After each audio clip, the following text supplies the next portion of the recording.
வாழ்க்கையில் துன்பமும் வேதனையும் தவிர்க்க முடியாதவை. ஆனால் அந்த துன்பத்தை எப்படி பார்க்கிறோம் என்பதே முக்கியம். இதை சொல்லுவது எளிது. ஆனால் வாழ்க்கையில் நம்மை வலியடையச் செய்யும் சூழ்நிலைகள் வந்தால் பெரும்பாலும் நாம் கவலைப்படுகிறோம், மனதளவில் உடைந்து போகிறோம், எரிச்சலிலும் விரக்தியிலும் சிக்கிக் கொள்கிறோம். ஆனால் புத்தர் நமக்கு வேறு ஒரு பாதையை காட்டுகிறார். அவர் சொல்வது என்னவென்றால், இந்த வேதனையையும் இந்த துன்பத்தையும் வாழ்க்கையை மேலும் அர்த்தமுள்ளதாக மாற்ற பயன்படுத்த வேண்டும் என்பதுதான். அதனால் இன்று புத்தமதத்தின் பார்வையில் வலியையும் கடினமான சூழ்நிலைகளையும் எப்படி கடந்து செல்லலாம் என்பதை பற்றி பேசலாம். புத்தர் ஒரு உவமை கூறுகிறார். ஒரு மனிதனை ஒரு அம்பால் தாக்கினால் அவன் உடலுக்கு வலி ஏற்படும். அதே மனிதனை உடனே இன்னொரு அம்பால் தாக்கினால் அவனுக்கு இரட்டிப்பு வேதனை ஏற்படும். அதே போல புத்த தர்மம் அறியாத சாதாரண மனிதன் ஒரு வலியை சந்திக்கும் போது இரண்டு விதமான துன்பங்களை அனுபவிக்கிறான். ஒன்று உடல்நிலை சார்ந்த வலி, இரண்டு மனநிலை சார்ந்த வலி. உடல் வலி இயற்கையானது. ஆனால் அந்த வலியை பற்றி தொடர்ந்து கவலைப்படுவது மன துன்பத்தை உருவாக்குகிறது. நாம் ஏன் அதிகம் கவலைப்படுகிறோம்? ஏனெனில் நாம் துன்பமில்லாத வாழ்க்கையை எதிர்பார்க்கிறோம். ஆனால் புத்தர் சொல்வது என்னவென்றால், வாழ்க்கையின் இயல்பே துன்பம், வலி, திருப்தியின்மை கொண்டதே.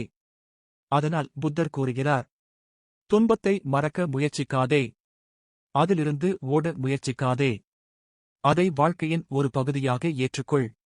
சாதாரண மனிதன் என்ன செய்கிறான்? ஒரு சாதாரண மனிதன் இந்த வலியிலிருந்து தப்பிக்க இன்பங்களைத் தேட ஆரம்பிக்கிறான். புலன்சுகங்களில் மூழ்குகிறான். உதாரணமாக, சிலர் மதுவில் தன்னை மறக்க முயல்கிறார்கள். சிலர் தவறான பாலியல் பழக்கங்களில் சிக்குகிறார்கள். இன்றைய காலத்தில் பலர் சமூக வலைத்தளங்களில் அதிக நேரம் செலவிடுகிறார்கள். ஏன்? அந்த வலியை மறக்க, மனதை திசை திருப்ப. புத்தர் இன்பங்களை முழுவதும் மறுக்கவில்லை. புத்தர் இன்பம் தவறு என்று சொல்லவில்லை. ஆனால் அவர் சொல்வது என்னவென்றால், புலன்சுகங்களைத் தொடர்ந்து தேடுவது உங்கள் பிரச்சனையை முழுமையாக தீர்க்காது. ஏனெனில் இன்பங்களின் இயல்பே திருப்தியின்மை. நாம் எவ்வளவு அதிகம் இன்பங்களை தேடுகிறோமோ அவ்வளவு அதிகம் மன துன்பம் கூடுகிறது. உண்மையான தீர்வு என்ன? ஒவ்வொரு முறையும் நாம் வலியை சந்திக்கும் போது வெளிப்புற விஷயங்களை பயன்படுத்தி மனதை திசை திருப்ப முயன்றால் நம்மை நாமே அறிந்து கொள்ள முடியாது. பிரச்சனையின் உண்மையான தன்மையை பார்க்க முடியாது. அதனால் நிரந்தர தீர்வும் கிடைக்காது. அதனால் புத்தர் கூறுகிறார், வலியை வாழ்க்கையின் தவிர்க்க முடியாத ஒரு பகுதியாக பாருங்கள். வலி தவிர்க்க முடியாதது. ஆனால் கவலைப்படுவது ஒரு தேர்வு. புத்தர் கூறும் 8 உலகிய நிலைகள். புத்தர் வாழ்க்கையின் ஏற்றத்தாழ்வுகளை 8 உலகிய நிலைகள் என்று அழைத்தார். அவை: 1. லாபம் இழப்பு, 2.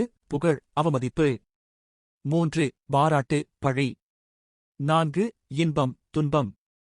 இந்த 8 நிலைகளே உலகத்தைச் சுழல வைக்கின்றன.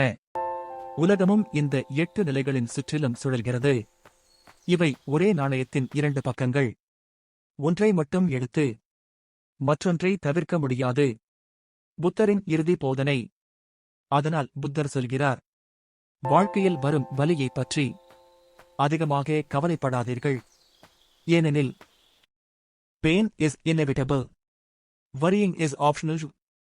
வலி தவிர்க்க முடியாதது, கவலைப்படுவது நமது தேர்வு.